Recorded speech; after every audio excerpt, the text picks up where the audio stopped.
than I expected. Like, first couple of waves might be a bit rough with the Magnus. You're playing into Lina, so there's always going to be that harassment coming out from the just either right clicks or LSA. You get close, top lane. That is first blood. Down goes DM. We're bringing that Alchemist. We've even seen in the first game, Silencer. That's hero right. That was not picked at all during the major. And I think we saw why. As the Centaur Stomp will be there. Hoof Stomp's going to be canceled, but Laguna Blade finishes off Cuckoo. The impetus wasn't quite enough damage, but... Can he juke this? No, there's... I don't think so. Let's make a bet. There's a way. Wait a minute. Wait a second. The spin. Yeah, he finally... I mean, a lot of space created. That took an extra 20 seconds. Because they're so good. Like, there's a reason why these two teams are... Oh, Carl! Right now. Oh, the instant nice Yule Scepter. LSA's not going to be, but the curse is instead. A lot of damage being applied to Whitemon. Trying to get healed, but there's the Bleed Fury to come through. And that is going to be 2 easy kills, even with the RP after the fact. Completely wasted. Carl still ends up dying, and now the impetus damage from Zephyr. He should be able to shake it off with the borrowed time, which he has not skilled yet. Yeah, and for Nightfall side, we talked about the typical build with the Battle Fury, as we're going to see. Yep, Cuckoo able to do a lot of damage. The Stampede's not going to be enough to save, as we're going to have the initiation now onto the Wraith King. Has enough space been created, though. 23 Savage is more than fine. Now the heals come out again. Not the best execution on the top, because you want to... Like, Abba was the second TP. Yeah. Instead, it should have been the one who can stop the TP. Oh! Finger of Death. Kingslayer is donezo. Hoofstomp's going to be there.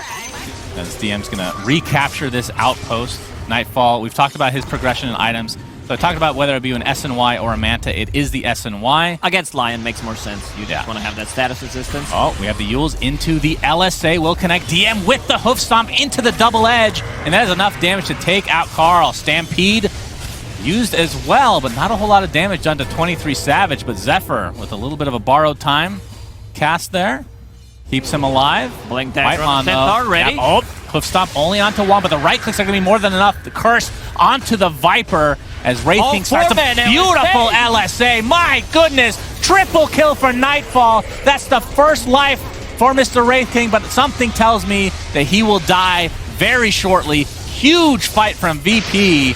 Holy jeez, that was great synergy. That was beautiful. Instead of, Immortal Bracket, they checked the Arcade or whatever. That's fine. You got to cater some things to casual players. I mean, that's perfectly fine. We have 4-man smoke on T1. They got a Flicker. Arcane Bracket, they have Flicker. That's true. We have a big skewer into the instant Hex with the Finger of Death, but the Stampede into the Blade Fury. Nightfall will live. So much expended on him. And with the Healing Ward bringing it back, as we see the curse come in as well. Zephyr's gonna pop his ult, but the Lion's gonna be the first to fall. There's the RP finally onto 2, but not a ton of damage to follow with into the skewer. And there's the Omni Slash doing so much work. That's the first life for Wraith King, but Carl takes the tumble. Another Blade Fury, and this is looking very good for VP. Only one death in that engagement. They used so much on Nightfall. And maybe that. I have glasses. That's the sad part.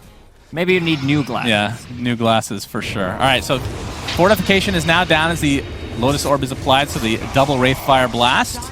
They're able to get that, and they have the 2 Siege Wagons as well, so see if they can do anything with it. GPK gets the Yules off, dodges the Wraith Fire Blast. As a result, gets skewered back in around the tier 3, but the big Winter's Curse canceling the RP, which is still available. Laguna Blade is there, Omni Slash to follow. Carl actually uses it, but really to no avail. Does have buyback. But Wraith King, first life is done. Centaur, Hoof Stomp not going to connect. That's not a Lincoln Sphere, by the way. It was the Aphotic Shield, just to be clear. Cold Embrace keeping the Enchantress alive for now. Magnus finally buys back into the game. There's another big skewer into the tier 4s. Could they actually kill the Juggernaut? They get Hoof Stomp off there.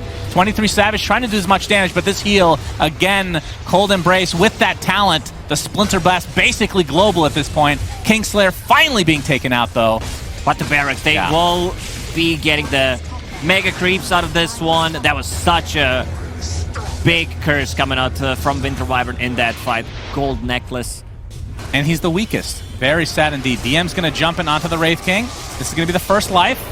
You can see Magnus on the outline, ready to go if he wants. 23 Savage, the Omni Slash is there. It's going to be basically just on him with the bashes. Laguna Blade is there as well. 95 seconds, no 23 Savage, but the skewer onto 2, onto 3 rather, into the fountain. Beyond this. It's not really doing anything. T1 is still dying in their own fountain. GG is called. We're going to, well, I guess we were going to a game 3 anyway, but this ensures that we'll at least have a